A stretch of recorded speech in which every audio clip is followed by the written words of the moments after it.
I news వాళ్ళు ఒక report తెరపైకి తీసుకొచ్చారు. దాదాపు బీఆర్ఎస్ అధికారంలోకి రావడం 42% తోటి బీఆర్ఎస్ అధికారంలోకి వచ్చే అవకాశం ఉందని చెప్పి ఐ న్యూస్ వాళ్ళు ఒక సర్వే రిపోర్ట్ని తెరపైకి పట్టుకొచ్చారు. దాదాపు ఒక 5,000 నుండి 10,000 శాంపిల్ తీసుకురట మొత్తం తెలంగాణలో. Public opinion తీసుకుర్రు. పబ్లిక్ దగ్గర పోయి పబ్లిక్ని అడిగిరట, అడిగి తెలుసుకునే కార్యక్రమం చేసిరట. తర్వాత not only news, private survey సంస్థలు కూడా రేవంత్ రెడ్డి ప్రభుత్వం పైన సర్వేలు చేసిరు. సర్వేలు చేస్తే ఏ సర్వే చూసినా రేవంత్ రెడ్డి పైన నెగిటివ్. మరి రీజన్ ఏంది? ఇప్పుడు మొన్ననే 99 days action plan Revanth Reddy పెట్టిండు.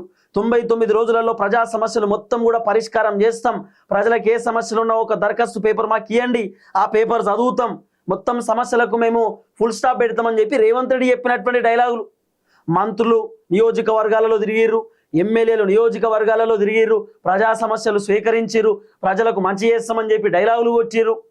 సీన్ కట్ చేస్తే ఆ 99 రోజుల యాక్షన్ ప్లాన్ ఏడబోయిందో ఏమో మనకు తెలియదు. కానీ రేవంత్ రెడ్డి మాత్రం సూపర్, ఎక్సలెంట్, డూపర్ అన్నాడు. ఇవాళ ఏంది రేవంత్ రెడ్డి పరిస్థితి? ఇప్పటికిప్పుడు తెలంగాణ రాష్ట్రంలో ఎన్నికలు వస్తే రేవంత్ రెడ్డి పార్టీ చిత్తుగా ఓడిపోయేటటువంటి అవకాశం ఉందనేది సర్వే సంస్థలు ఇస్తున్నటువంటి రిపోర్టు. సర్వేలు ఎందుకండి, ఇప్పుడు వీడియో చూస్తున్నటువంటి జనాలు కూడా చెప్తారు. రేవంత్ రెడ్డి ప్రభుత్వం మంచిగా ఉందా, కేసీఆర్ ప్రభుత్వం మంచిగా ఉందా?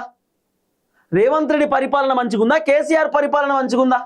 10 సంవత్సరాలు గవర్నమెంట్ నడిపినటువంటి కేసీఆర్ వ్యవహారం మంచిగా ఉందా?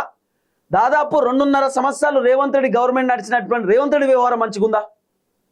ఎవరు పర్ఫార్మెన్స్ బాగుందనేది జనాలు నిర్ణయిస్తారు కదా. ఇది ప్రత్యేకంగా మనం ఏం చెప్పాల్సినటువంటి అవసరం కూడా లేదు.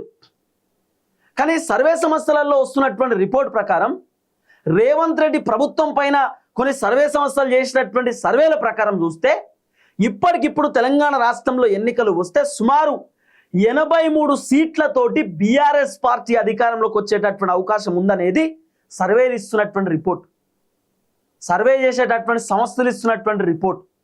కొన్ని మీడియా ఛానళ్ళు కూడా సర్వే చేస్తే నియోజకవర్గాలలో కాంగ్రెస్ పార్టీ ఎమ్మెల్యేల పైన భయంకరమైనటువంటి వ్యతిరేకత ఉన్నది, కాంగ్రెస్ పార్టీ మంత్రుల పైన వ్యతిరేకత ఉన్నది, తెలంగాణ రాష్ట్ర ముఖ్యమంత్రి రేవంత్ రెడ్డి పైన వ్యతిరేకత ఉన్నది, ఆఖరికి మొన్న గెలిచినటువంటి సర్పంచ్ల పైన కూడా వ్యతిరేకత వచ్చింది.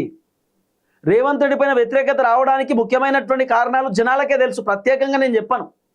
రేవంత్ రెడ్డి చెప్పినటువంటి అబద్ధాలు, 6 గ్యారెంటీలు, 420 హామీలు, రైతు బంధు, రుణమాఫీ, 2,500, 4,000 రూపాయల పెన్షన్, 500 గ్యాస్ సిలిండరు, 500 పంట బోనస్సు, ఇందిరమ్మ ఇండ్లు, ఇల్లు లేని వాళ్ళకి భూమి ఇస్తాం, భూమి లేని వాళ్ళకి ఇల్లు ఇస్తాం. ఇవన్నీ రేవంత్ రెడ్డి కొట్టినటువంటి డైలాగులు. 5 లక్షలు ఇస్తాం, 10 లక్షలు ఇస్తాం, రేవంత్ రెడ్డి చెప్పినటువంటి మాటలే. కొత్తగా మనమేం ముట్టుకొని వస్తలేం.